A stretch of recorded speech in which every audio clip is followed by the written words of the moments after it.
ഇടുക്കി പീരുമേട്ടിൽ വനത്തിനുള്ളിൽ വെച്ച് ആദിവാസി സ്ത്രീ സീത മരിച്ച സംഭവത്തിൽ വിശദമായ അന്വേഷണത്തിന് പോലീസ്. സീത മരിച്ചത് കാട്ടാനാക്രമണത്തിൽ തന്നെയെന്ന മൊഴിയിൽ ഉറച്ചു നിൽക്കുകയാണ് ഭർത്താവ് ബിനു. മരണത്തിൽ വ്യക്തത വരും മുമ്പ് വനംവകുപ്പിനെ പ്രതിസ്ഥാനത്ത് നിർത്താൻ ചിലർ ശ്രമിച്ചുവെന്ന് മന്ത്രി എ കെ ശശീന്ദ്രൻ പറഞ്ഞു.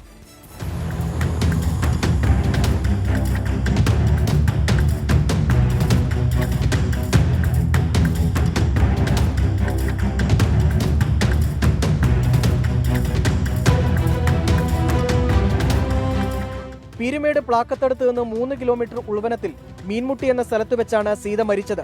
ഇവിടെ എത്തി പോലീസ് മഹസർ തയ്യാറാക്കി. ഫോറൻസിക് സംഘം ശാസ്ത്രീയ തെളിവുകൾ ശേഖരിച്ചു. സീതയുടെ ഭർത്താവ് ബിനുവിന്റെയും 2 മക്കളുടെയും മൊഴി വീണ്ടും എടുക്കും.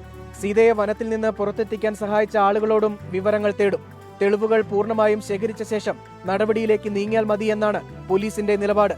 അതേസമയം ഇത്തരം സംഭവങ്ങളിൽ പോസ്റ്റ്മോർട്ടം റിപ്പോർട്ടാണ് ആധികാരിക രേഖ എന്ന് വനം മന്ത്രി എ കെ ശശീന്ദ്രൻ പറഞ്ഞു. മരണകാരണം എന്താണ് എന്ന് ആധികാരികമായി അറിയുന്നത് വരെയെങ്കിലും ഇത്തരത്തിലുള്ള പ്രകോപനപരമായ നിലപാടുകൾ സ്വീകരിക്കുന്നത് ഉചിതമാണോ എന്ന് ബന്ധപ്പെട്ടവർ ആലോചിക്കണം.